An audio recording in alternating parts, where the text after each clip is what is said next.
A body camera captured in January 2021 reveals a shocking crime committed by law enforcement officers in Smith County, Texas. Former Smith County Precinct 1, Constable Curtis Traylor Harris, and two of his deputies, Chief Deputy LaQuenda Banks and Sergeant Derek Holman, were serving an eviction notice at a property in Tyler when the incident occurred. The video, which was mistakenly recorded by Banks, became crucial evidence in exposing their misconduct. Banks was originally trying to turn off her body camera, which is being seen in the mirror, but she doesn't know she failed to disconnect it properly like she wanted. The footage shows the three officers rummaging through various items, including watches, accessories, makeup, cash, and drugs. The discovery of drugs and paraphernalia initially aroused suspicion from both the Tyler Police and the District Attorney's Office. Upon receiving the drug investigation case, the office reviewed the videos taken that day and came across Banks's recording, leading to the subsequent arrest of the tenant. Trials for all three officers are pending, with Banks agreeing to cooperate with law enforcement. As a potential witness, she may testify against Constable Harris or Deputy Holman if they proceed to trial. The charges they face include theft of property,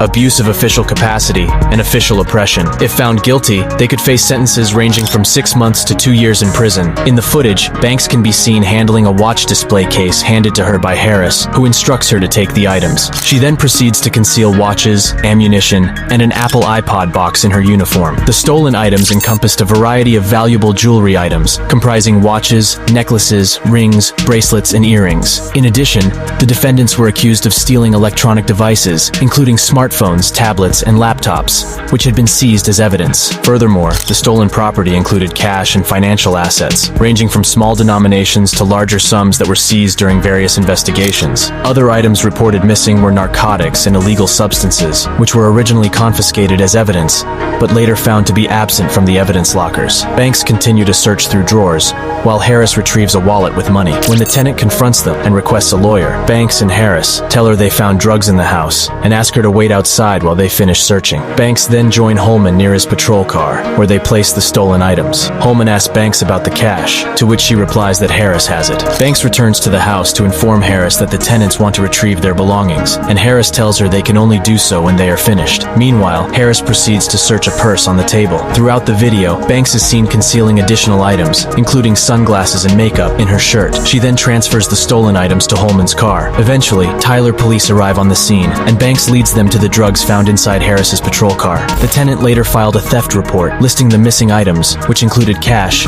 electronics, and personal belongings. Some firearms initially taken by the constable's office were returned, but other items remain unaccounted for. During the trial, LaQuenda Banks testified against Curtis Traylor Harris, revealing the pressure and coercion she allegedly faced to participate in the theft. Her account shed light on the toxic environment within the constable's office and the difficult situation she found herself in. In contrast, Traylor Harris maintained his innocence, claiming ignorance of Banks's actions during the incident. Witness testimonies, including those of the victims and one of Harris's co-defendants, provided further details about the events surrounding the theft and the impact on the affected individuals. The community was shocked by the revelations of alleged corruption within the Smith County Precinct 1 Constable's office. Many residents expressed their disbelief and disappointment that those sworn to uphold the law were involved in criminal activities. The incident sparked outrage and eroded trust in the local law enforcement system. As the trial proceeded, additional evidence was presented to support the charges against Curtis Traylor Harris, LaQuenda Banks, and Derek Holman. The prosecution presented bank records showing unexplained deposits and transactions involving the stolen cash and other items. They also presented testimonies from other officers who worked with Traylor Harris and witnessed his questionable behavior and ethical lapses. The defense team for Traylor Harris attempted to portray him as an innocent party unaware of the actions of Banks and Holman. They argued that Banks, motivated by self-interest, acted independently in the theft and did not involve their client. However, the prosecution argued that Traylor Harris had created an environment conducive to corruption and that his lack of oversight and discipline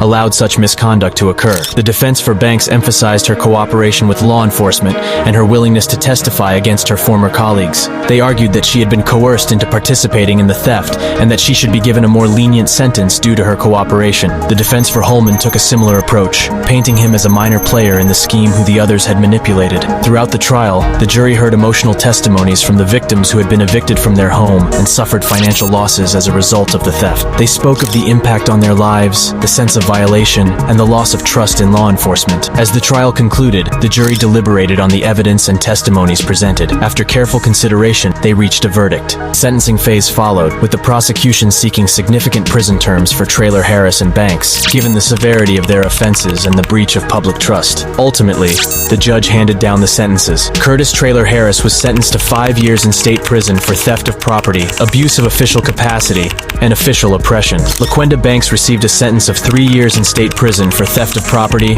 and abuse of official capacity. Derek Holman, being acquitted of the theft charges, received a lesser sentence of 1 year probation for abuse of official capacity. The verdict and sentencing brought closure to the affected individuals and the community. It served as a reminder that no one is above the law, including those entrusted with upholding it. The case also highlighted the importance of transparency, accountability, and strong ethical standards within law enforcement agencies. The Smith County Precinct 1 Constable's office faced scrutiny and underwent internal reforms in the aftermath of the incident. If you love stories like this, subscribe and turn on notifications for more contents like this. Thanks for watching.